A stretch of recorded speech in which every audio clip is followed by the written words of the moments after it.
সিত্তাম মিন শাওয়ালিন কানা কাসিয়ামিদ দাহরি কুল্লিহি। যে ব্যক্তি পবিত্র মাহে রমজানের রোজাগুলো রাখবে এবং রমজানের পরের মাস শাওয়াল মাসের 6টা রোজা রাখবে, আল্লাহ তাআলা তাকে পুরা বছর রোজা রাখার সওয়াব দান করবেন। সুবহানাল্লাহ। আল্লাহ তাআলা আমাদেরকে আমলটাও করার তৌফিক দান করেন। আরো জোরে বলেন আমিন। 5 নম্বর কথা গেল। 6 নম্বর কথা, শাওয়াল মাস থেকে হজের মৌসুম শুরু হয়। আল্লাহ নবী সাল্লাল্লাহু আলাইহি সাল্লাম বলছেন শাওয়াল, জিলকদ, জিলহজ। শাওয়াল, জিলকদ, জিলহজ এই 3টা হচ্ছে হজের মাস। এই 3টা কিসের মাস? হজের মাস। এজন্য বর্তমান যে পরিস্থিতি, এই পরিস্থিতিতে তো হজের প্রস্তুতি অনেক আগ থেকে নিতে হয়। চূড়ান্ত প্রস্তুতি এই 3 মাসে নিতে হয়। যারা হজ করার জন্যে নিয়ত করছেন 24 সালের, তারা তো অনেক দূর অগ্রসর হয়ে গেছেন, অফিসিয়াল কাজ করে ফেলছেন। যারা এখনো কাজ করেন নাই, সামনে হজ করার জন্যে পাকাপোক্ত নিয়ত করেন। হজ করার জন্যে কোটি কোটি টাকার মালিক হতে হয় না। আমাদের সমাজে অনেকের উপরে হজ ফরজ, কিন্তু বিভিন্ন বাহানায় হজ করে না। বিভিন্ন বাহানায় হজ করে না। হজ না করে দুনিয়া থেকে বিদায় হওয়া, এটা অনেক বড় একটি অপরাধ, অনেক বড় অপরাধ। আল্লাহর নবী সাল্লাল্লাহু আলাইহি সাল্লাম ওই ব্যক্তির প্রতি ধিক্কার জানিয়েছেন যে ব্যক্তির উপর হজ ফরজ হয়েছে কিন্তু হজ করে নাই। আল্লাহর নবী সাল্লাল্লাহু আলাইহি ওয়াসাল্লাম বলেন, মান মাতা ওয়া লাম ইয়াহুজ্জা ওয়া আলাইহিল হাজ্জু ফালইয়ামুত ইন শাআ ইয়াহুদিয়্যান ওয়া ইন শাআ নাসরানিয়্যা। মান মাতা ওয়া লাম ইয়াহুজ্জা, যে ব্যক্তি এমন অবস্থায় দুনিয়া থেকে বিদায় হলো, তার উপরে হজ ফরজ ছিল কিন্তু হজ করে নাই, সে দুনিয়া থেকে ইয়াহুদি হয়ে মারা যাক অথবা খ্রিস্টান হয়ে মারা যাক, আমার কোনো পরোয়া নাই। নাউযুবিল্লাহ।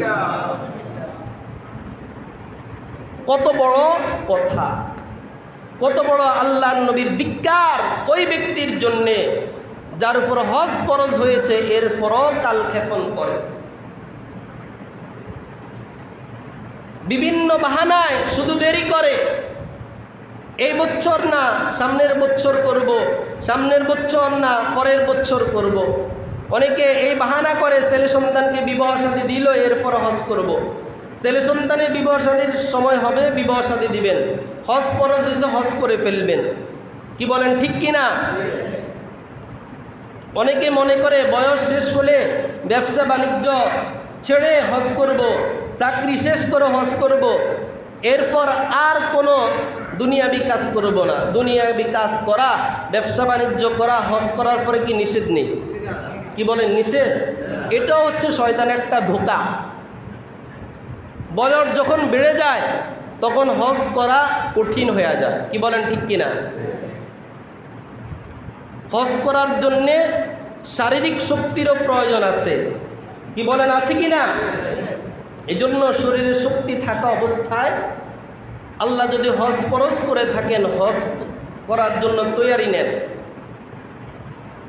আমরা অনেকে হজে যেতে পারি না, এই জন্য যে হজ করলে গরিব হয়ে যাবে, হজ করলে সম্পদ শেষ হয়ে যাবে। সম্পদ দেওয়ার মালিককে।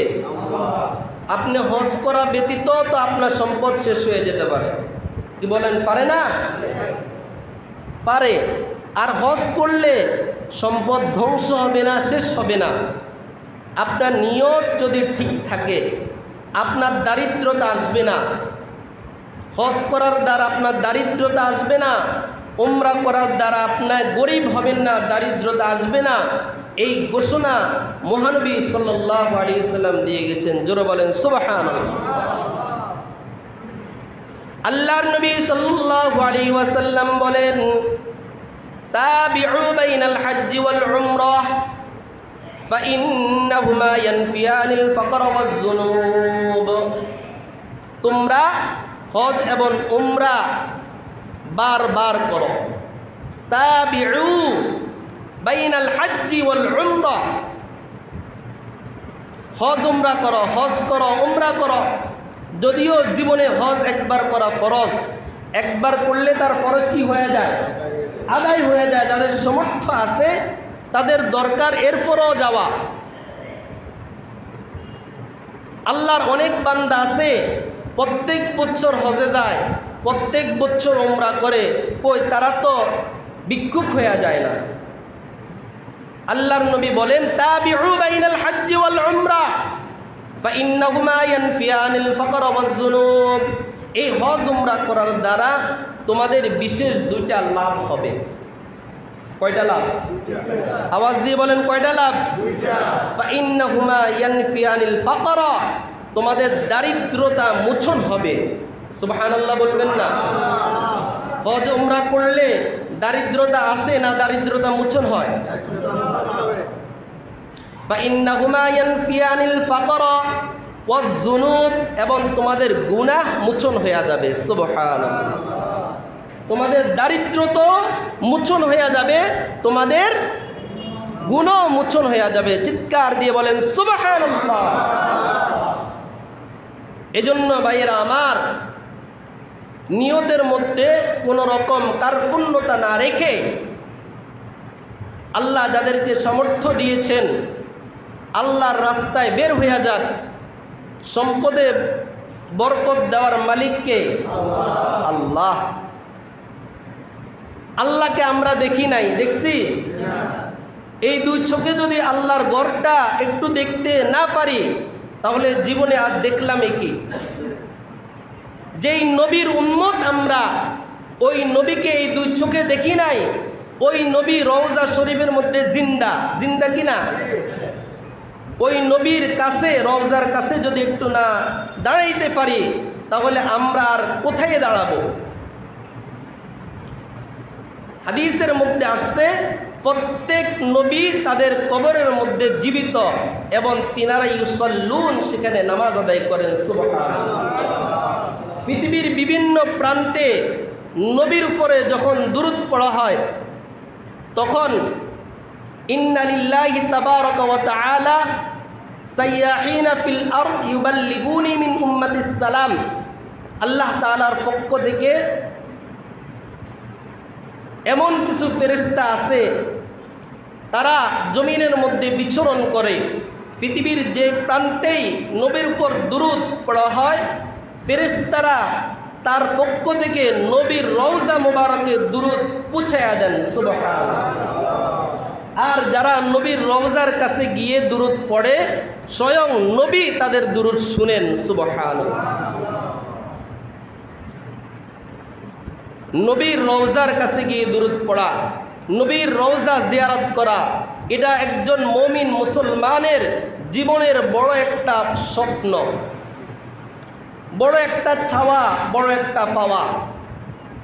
আল্লাহর নবী সাল্লাল্লাহু আলাইহি ওয়াসাল্লাম আরো বলেন, কত বড় সংবাদ, মান যারা কবরি ওয়াজাবাত লাহু শাফাআতি, যে আমার রওজা জিয়ারত করলো তার জন্য সুপারিশ করা আমার উপর ওয়াজিব।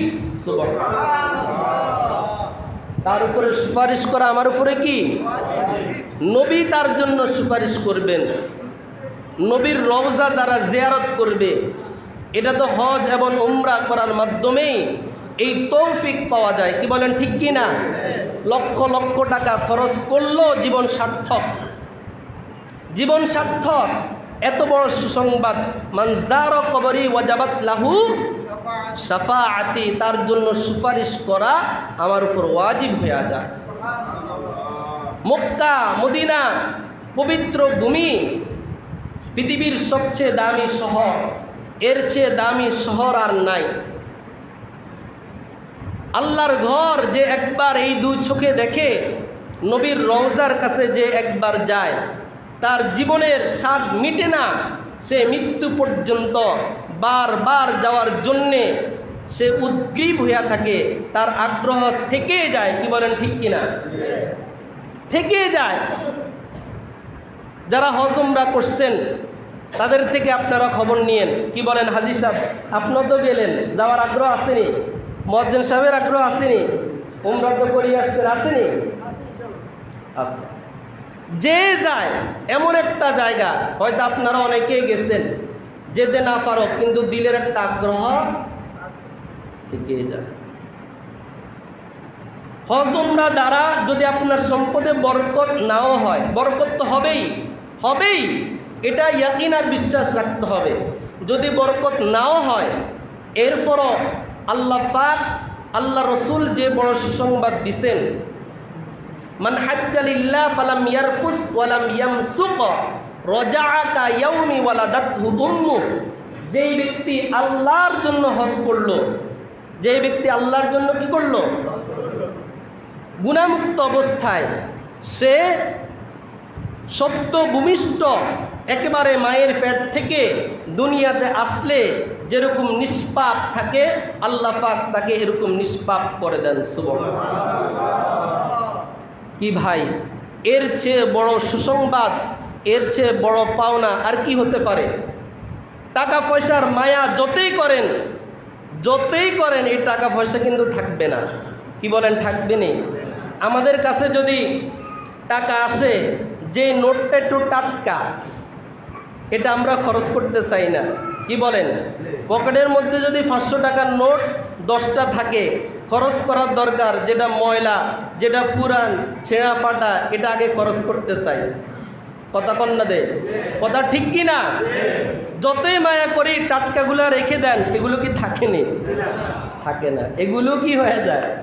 চলে যায়, শেষ হয়ে যায়, যাবেই। টাকা আসবে, টাকা যাবে। তবে সার্থক ওই ব্যক্তি, যে ব্যক্তি টাকা পয়সা দ্বারা নেকি অর্জন করতে পারে, যে ব্যক্তি টাকা পয়সা দ্বারা আল্লাহ তাআলাকে সন্তুষ্ট করতে পারে, যে ব্যক্তি অর্থ সম্পদ দান সদকা করে আল্লাহর সন্তুষ্টি অর্জন করতে পারে, ওই ব্যক্তি সফল। প্রিয় উপস্থিতি, হজ ফরজ হওয়ার জন্যে অনেক টাকা লাগে না। আল্লাহ তাআলা কোরআনের মধ্যে বলেন, ওয়ালিল্লাহি আলান নাসি হিজ্জুল বাইতি মান ইসতাতাআ ইলাইহি সাবিলা। ওয়ালিল্লাহি আলান নাসি হিজ্জুল বাইতি মান ইসতাতাআ ইলাইহি সাবিলা। এই আয়াতের মধ্যে হজ ফরজ তার উপরে, সেটা আল্লাহ পাক রব্বুল আলামিন বর্ণনা দিয়েছেন। আল্লাহর ঘর পর্যন্ত পুজতে যার সক্ষম আছে, যার সক্ষমতা আছে, যার সামর্থ্য আছে, ওই পর্যন্ত পুজতে, কথা বলেন না? ধরেন না বর্তমানে 6-7 লাখ টাকা লাগে, গত বছরের তুলনায় বছর কিছুটা কমছে, মনে করেন 7 লক্ষ টাকা। তা আপনি যখন আল্লাহর ঘরে পুজবেন, আপনার এই খরচ লাগতেছে, ওই সময়ে আপনার পরিবার পরিজনদের যে দায়িত্ব জিম্মাদারি আপনার উপরে আছে, তাদের বরণ পোষণের জন্য যেটা দরকার, এই দুইটা জিনিস। একটা হলো আল্লাহর ঘরে পুজতে যা প্রয়োজন, আরেকটা হলো সেখানে থাকা অবস্থায় আপনার অধীনস্থ যারা পরিবার পরিজন, তাদের খরচের বরণ পোষণের যে প্রয়োজন, যেরকম টাকার দরকার, এগুলো রেখে যাওয়া। তাহলে কয় লাখ টাকা? আপনি সেখানে 40 দিন থাকলেন, 1 মাস থাকলেন, আপনার বাড়িতে না হয় 1 লক্ষ টাকাই লাগবে। কি বলেন? না হয় 1 লক্ষ টাকাই লাগবে। সেখানে যদি 7 লাখ ধরেন, এখানে 1 লাখ, কত হলো? 8 লক্ষ টাকা। তাহলে হজ ফরজ হওয়ার জন্য কোটি টাকার মালিক হতে হয়? কোটি টাকার মালিক হতে হয়? আরেকটা জরুরি কথা হলো, হজের নেসাব সম্পদ দ্বারা হইয়া যায়। এই মাসআলাটা আমরা অনেকেই জানি না। আপনার প্রয়োজনীয় যে সম্পদ গড় করার জন্যে, যে সম্পদ, অথবা আপনার একটা ছোট বাগান, এটা লাগে সম্পদ, যেটা আপনার পরিবার পরিজনদের চলার উপর নির্ভর করে, বা একটা দোকান আপনার আছে, এই দোকানের ইনকাম দিয়ে আপনার সংসার চলে, এরকম সম্পদ ব্যতীত অতিরিক্ত যে জমি জামা যাদের আছে, এই জমি জামার হিসাব করেও যদি এরকম নেশাবের মালিক কেউ হয়, তার উপরও হজ ফরজ। কথা বুঝছেন নি? আবার বলছি, প্রয়োজনীয় জমি ব্যতীত অতিরিক্ত জমি যদি কাহারও থাকে, সেটা বিক্রি করলে যদি হজে যেতে পারে, তাহলে ওই ব্যক্তির উপর হজ করা কি ফরজ। যাকাতের ক্ষেত্রে জমিটা নেশাবের মধ্যে আপনার সেগুলো যাকাত দিতে হবে না, কিন্তু হজ এর নেশাবের মধ্যে সেটা গণ্য হবে। তাহলে দেখেন, অপ্রয়োজনীয় জমি এরকম আমাদের অনেক মানুষের আছে, কোটি কোটি টাকার সম্পদের মালিক, জমির মালিক, এরপরও আল্লাহর ঘরে যাওয়ার হিম্মত করে না। আল্লাহ পাক আমাদের সবাইকে বুঝা মানা সহজ করে দেন, সকলে বলে আমিন।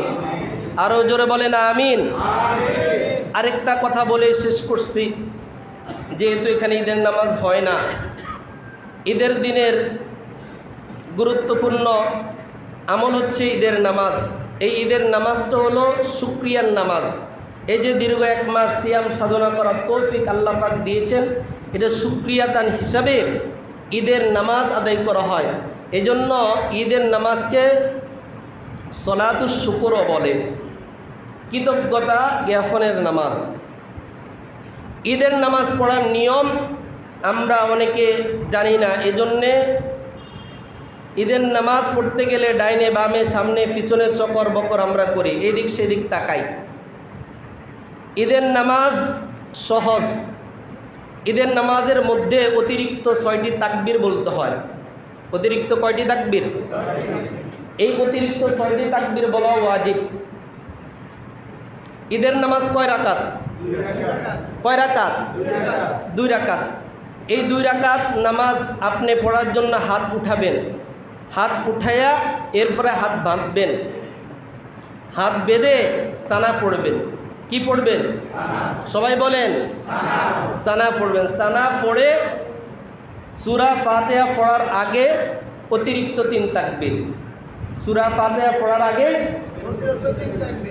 3 তাকবীর। প্রত্যেক তাকবীরে হাত উঠানো হবে, হাত ছেড়ে দিবে, হাত উঠানো হবে, হাত ছেড়ে দিবে, হাত উঠানো হবে, এরপরে হাত বেঁধে নেবে। কথা বুঝে আসছেনি? এরপর ইমাম সাহেব সূরা ফাতিহায় আরেকটা সূরা মিলাবে, আপনি চুপচাপ থাকবেন, বাকি নিয়ম। এরপরে দ্বিতীয় রাকাতের অতিরিক্ত 3 তাকবীর হচ্ছে সূরা ফাতিহার পরে ইমাম সাহেব একটা কেরাত মিলাবে। রুকুতে যাওয়ার আগে অতিরিক্ত 3 তাকবীর। আল্লাহু আকবরে হাত উঠানো হবে, হাত ছেড়ে দিবে, আবার আল্লাহু আকবর বলে হাত উঠানো হবে, হাত ছেড়ে দিবে, আল্লাহু আকবর বলে হাত উঠানো হবে, হাত ছেড়ে দিবে। অতিরিক্ত 3 তাকবীর শেষ। এরপরে রুকুর তাকবীর বলে রুকুতে যাবে। যে সহজ কথা হচ্ছে, প্রথম রাকাতে অতিরিক্ত 3 তাকবীর, দ্বিতীয় রাকাতে অতিরিক্ত 3 তাকবীর।